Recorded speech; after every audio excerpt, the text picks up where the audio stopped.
Hey, what's going on? This is Eric B. Horn, and welcome to the Sunday night edition of the Ask Eric B. Live show. Um, what I'm gonna do is keep it light for this live stream. I'm gonna answer a couple of questions that I received via email, and also if you had any type of career or business challenge that you wanted me to answer on this stream, whether it's on YouTube, Facebook, or Twitch, feel free to make a comment in the comment box and I'll see it over on my side and I'll answer for you. So I'll be back after this quick intro. Later.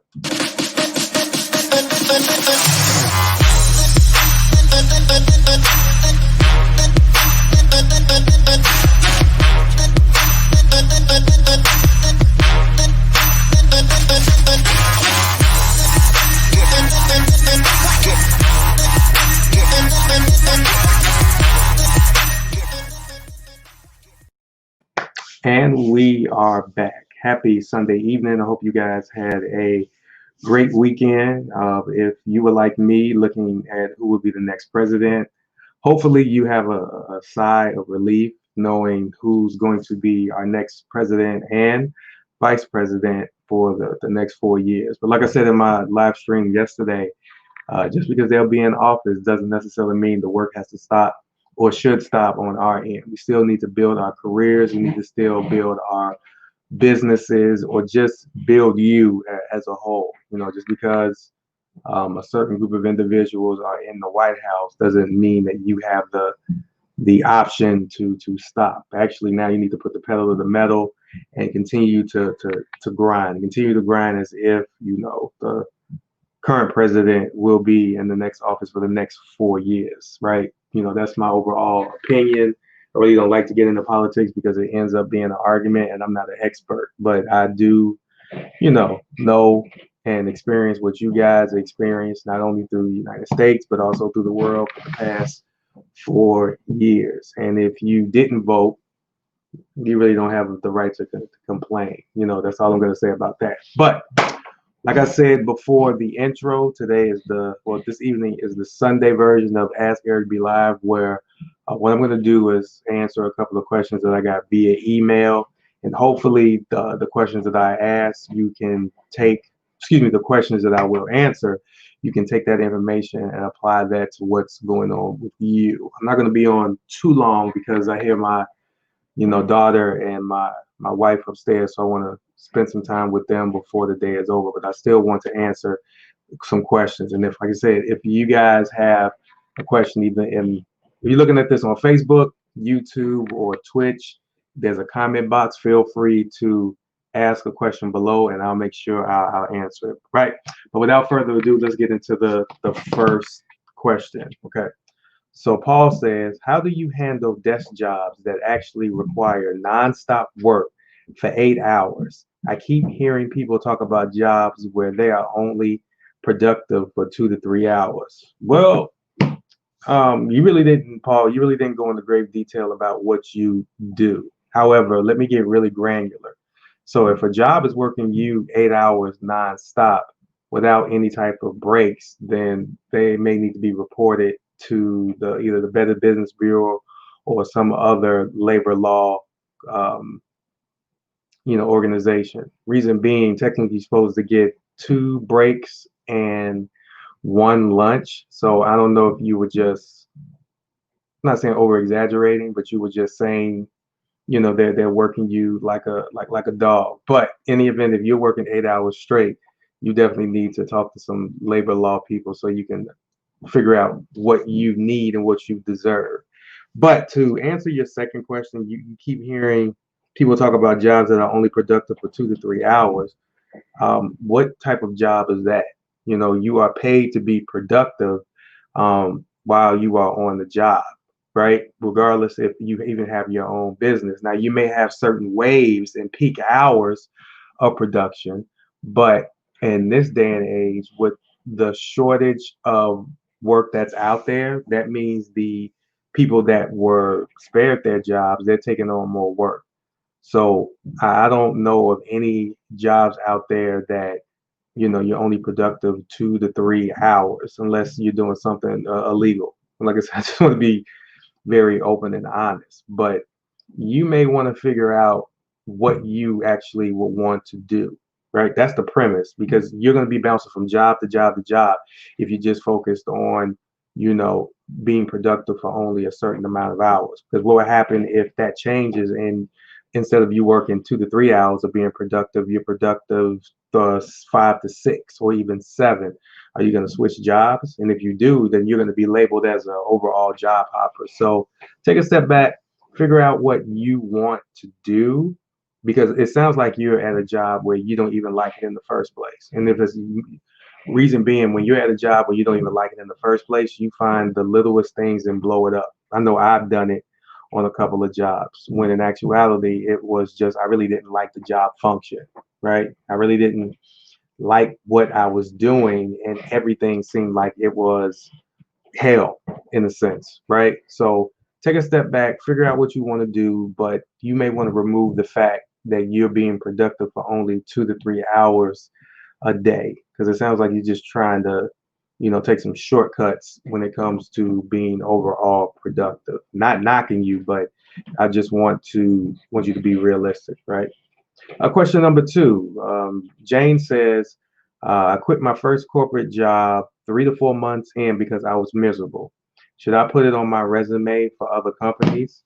If this is your first corporate job, more than likely you sound like you just graduated from college. And if you just graduated from college and in the midst of this pandemic and you was able to work 3 to 4 jobs, I commend you. But um, I would say I would put it on my resume. However, you better be prepared to explain why you quit clearly because that experience could help you land your next job, but you definitely have to be open and honest on why you left 3 to 4 months. Jobs in general, they're looking for overall stability. They're looking for someone that can stay on the job at least 6 months to a year, right? But if you only did a quarter of that, what was the overall reason? And then moving forward, what are you going to do so that situation may not happen again, right? Just you saying that comment, there's a lot of other questions that there's a lot of other lot of loose information, right? Because was it only 3 to 4? Was it the overall commute? Was it your boss had it in for you? Was it you thought you could do the job and you couldn't? What were the things that led up to you only lasting between 3 to 4 months? And when once you get the truth, you want to tell an employer that because you better believe once you put it on your resume and they see only for a quarter they're going to ask what was the reason why didn't you stay because they don't want to bring you on excuse me as an overall risk because they're thinking this person's going to leave 3 to 4 months. So put it on your resume because you do have that overall experience, but be prepared to explain the reason why you were only there 3 to 4 months, right? The next question, my manager, this is from Shayna. Uh, my manager intentionally withheld news that my promotion was denied so he can manipulate me to work harder during our busiest 2 months of the year. You have any advice? Whew, wow. So if what you're saying is true and your boss manipulated you, you need to really figure out if you want to continue to work there, right? This in this day and age, it's an employer's market, meaning that they're the employer has so many other options to choose from as opposed to more jobs than people to fill these jobs. So you want to take a step back and figure out what was his or her overall intention of, you know, withholding some information to you with regards to your overall promotion. Specifically, your promotion is being denied. That also looks at it like, do you trust this person now? More than likely, you probably will not, because any type of relationship, whether it's a personal relationship or even a professional relationship, when it's between your coworkers or your boss and your coworkers, you want to make sure there's a high level of transparency, right? Especially if you both knew that this particular promotion was on the table, right? And if they withheld that information, you really want to look at it like, do you really want to continue to work for this person, right? Or I'm not trying to say you just need to go over your boss's head, but you and whoever your boss is needs to have a conversation on what was the reason why they withheld that information. Was it justifiable? Was it something to just, hold dangle over your head and motivate you? Regardless of what it is, you need to have some sort of explanation because they owe that to you, right? And I've seen this happen with so many people where the person, the manager or the director or the supervisor leverages a promotion that's really not there over the head over someone to get even more out them. It's not ethical, right? And with it not being ethical, that opens up the window. Once again, I don't want to sound like a broken record, but if I was in that situation, I would really question myself to say, do I still want to continue to work for this person? And times with us being in this overall pandemic, you need your job, but you definitely need to start putting forth the effort of finding someone else. I was at a previous company where my boss, he didn't do anything of that nature, but he failed to take initiative. He was very passive, and he had a high level of passive aggressiveness in a sense, and it was really a bad fit, right? If you're in that position, I expect you to lead as opposed to just sitting back and waiting for us to do everything. Um, and it makes you feel some type of way. I had a decreasing level of trust for this individual, and it got to a point where I didn't respect him at all because he wasn't doing what he was paid to do, right? So, and once I got in that position, it was hard for me to turn that off in my mind, right? And I'm pretty sure you're hurt, you're disappointed, even though when it comes to work, it's business and it's not personal, but you felt like you were baited and switched. So I would definitely have a conversation with him or her on what was their motivation behind it, because it may be a justifiable reason. I don't see anyway, but you got to hear him or her out, but then also after that discussion, figure out if you still want to continue to work for him or her. 9 times out of 10, people will start the process of looking for another opportunity, which makes sense to me. But you do need your job, especially when it comes to what's going on with this overall pandemic. So I hope that served you well. So John, and he put urgent with the very beginning. Okay. What job involves numbers for first year math majors with no prior experience? Ooh, that's a good question. So I I'm not a math major, right?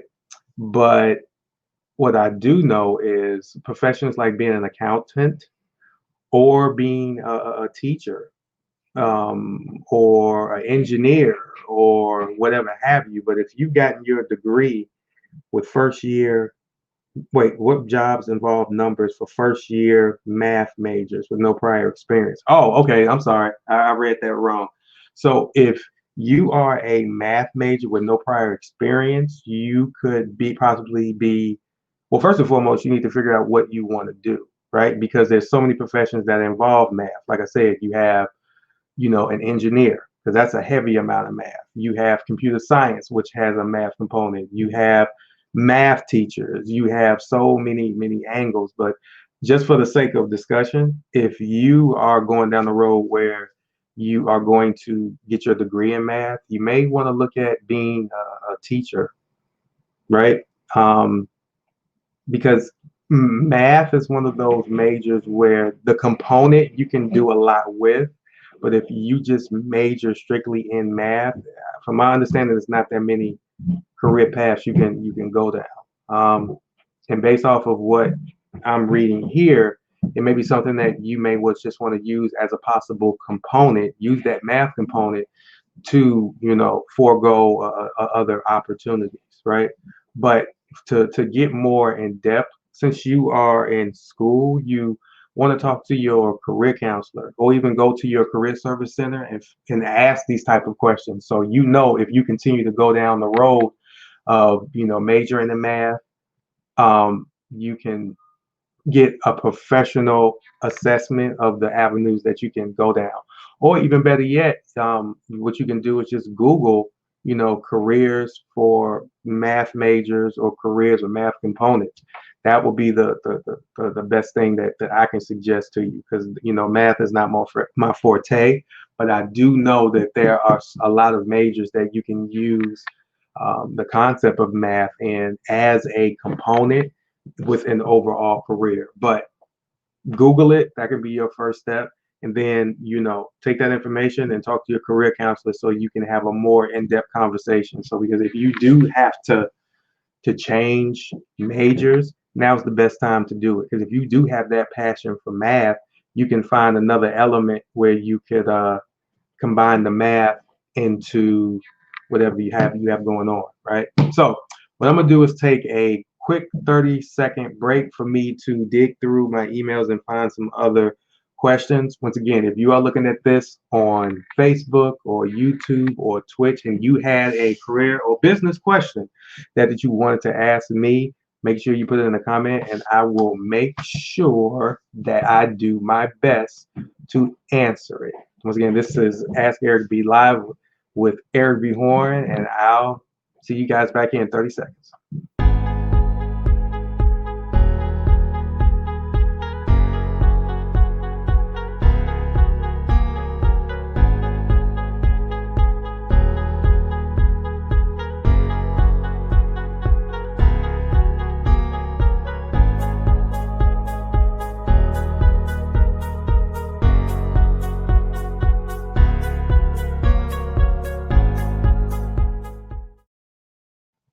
And we are back. Welcome to the second half of uh, the Q&A version, Sunday version of the Ask Eric B live show. Once again, this is Eric B Horn, and if you are now joining me, thank you for taking time out of your Sunday at 8:41 Central Standard Time for me to, do my best to answer these career and business questions. This is what I enjoy doing, and I like to be a vessel to help people gain the knowledge that they need so they can get a job or maintain their career or business so they can take care of themselves or their family. And right before the break, I said if you guys had a question on Facebook or on YouTube or on Twitch, and you had a question, feel free to leave it in the comment box and I will definitely answer it. So the next question is, how do you stay sane in your mid-career? Now, that's a very good question. It was a good enough question where I wrote a ebook, a manual on it. It was called the 5 Pillars to Maintaining Your Mid to Avoiding a Mid-Career Crisis, right? Because when you are fresh out of college and when it comes to your degree, you're excited. You want to utilize the knowledge that you gained in school so you can get a job and flex your intellect, right? However, when it gets to the point where it hits the 6 or 7 year mark, a lot of questions start to come in your mind, and a lot of thoughts, and sometimes a lot of frustration because it gets to a point where when you're in the mid part of your career, you start to plateau for a minute. Or if you're continuing to do the same thing over and over and over again, you will start to plateau. And it gets to a point where in your mid career, do you start to question, should I still continue to stay in the career that I'm in? Am I thriving? If I'm not thriving, do I need to go back to school or do I need to get a new job or whatever have you? So there's a lot of components for you to question yourself when you're in your mid-career, right? Because you see a lot of people go into school for one major and then they go back for their master's in an entirely different field, right? Because they feel that they can't get any further in the current career. Some people don't even have this problem. They're going about their career and moving in the right direction, but how they go about it is they immediately take control of their career and they're always pushing and they always continue to find that overall passion in what they're doing. Early in my career, I made the mistake of getting into IT because it paid a lot of money. as opposed to me being very passionate about it. I thought that the passion will come when the money came, but it got to a point where I was making a substantial amount of money, but I lost my overall passion and I had to shift careers, right? And I shifted careers into the career management, professional development, entrepreneurial space because that's where my overall passion was sitting. Now, I could have intertwined the IT into those endeavors, but there was the main reason why I transitioned out of IT is because I got burnt out. I was making a substantial amount of money, but I felt like I was dragging every single day. And every day that I went to this particular job, it felt like it was like the guy that I answered the question before. I felt like I was working 8 hours a day. It was super productive all the time, but I really wasn't getting any fulfillment out of it. Right. So I got to a point where it was a blessing in disguise where I got downsized. And based off of me being downsized, it gave me an opening to go into another space. Right. And it was a more space that I was more passionate about. But to answer this question, you may want to do, but not may want to, you will want to do an assessment of where you are in your career, an honest assessment. And that assessment can even easily start with, am I happy still doing what I'm doing? And a lot of times people get stuck based off of that because they try to merge the happiness with money.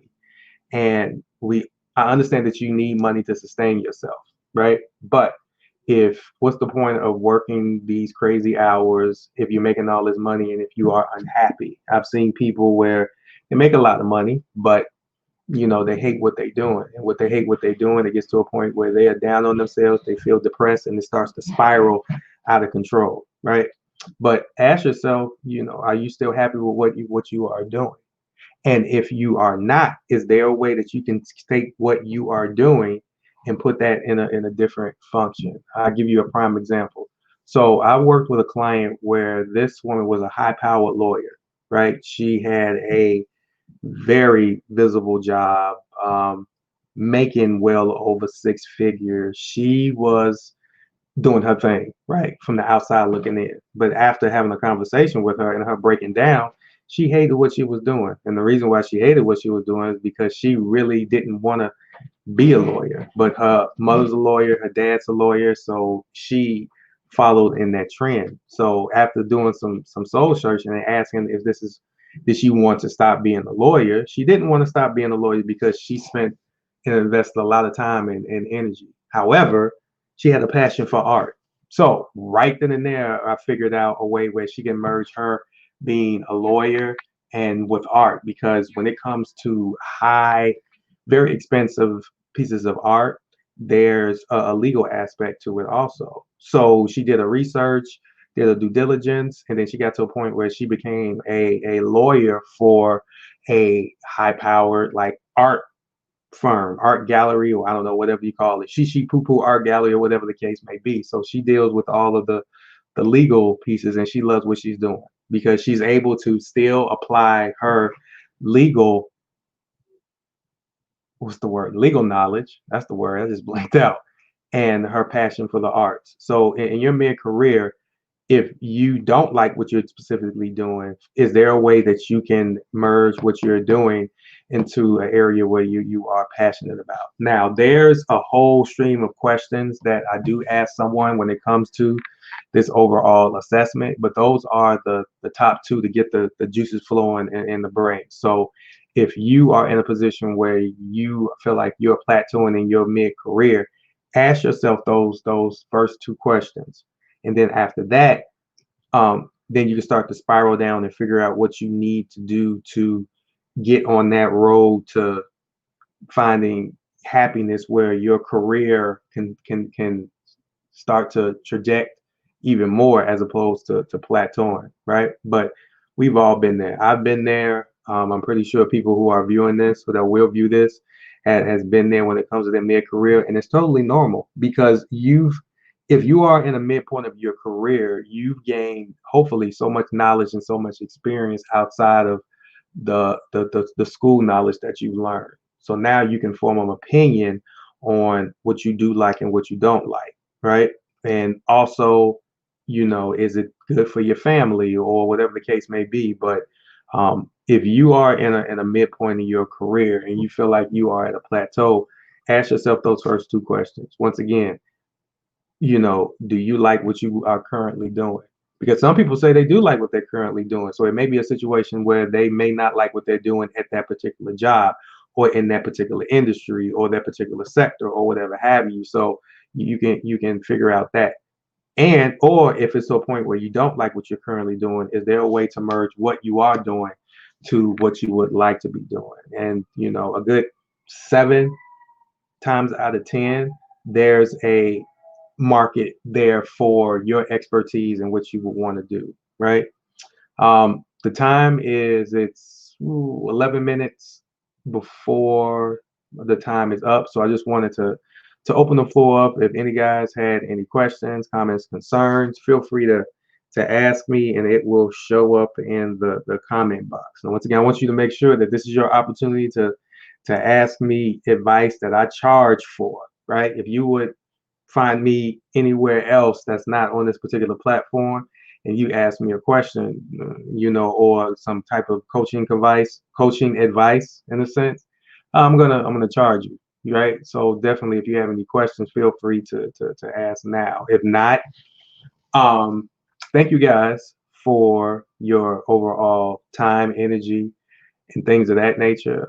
Starting next week, I'm gonna do a full week session on the strategies on how to prepare yourself to interview, how to show up at the interview, how to actually um, knock the interview out the park, and also how to go through the overall negotiation piece.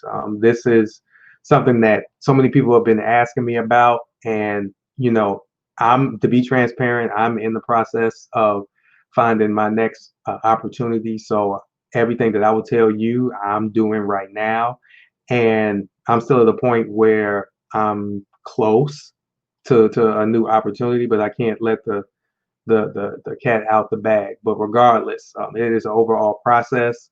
And some instances and some people, it's going to be relative, even though you've been working for a massive amount of time and you may have gotten laid off or you quit your job or whatever. You have a lot of people that have been working at a job for 5, 10, 15 years and they're looking for a new opportunity and they don't know how to interview, they don't know how to prepare. So this week-long series will point you in the right direction, because just because you lost your understanding of how to interview and things of that nature doesn't necessarily mean that you can't repick these skills up and apply them so you can find your next opportunity, right? So, uh, once again, thank you guys for your time. If you are looking at the replay of this and you still have some questions, put it in the comment box and either myself or my team will answer those questions for you so we can get you right. You guys have a good Sunday, and I will see you guys tomorrow for the full series on, succeeding in your interview. Have a good one, guys.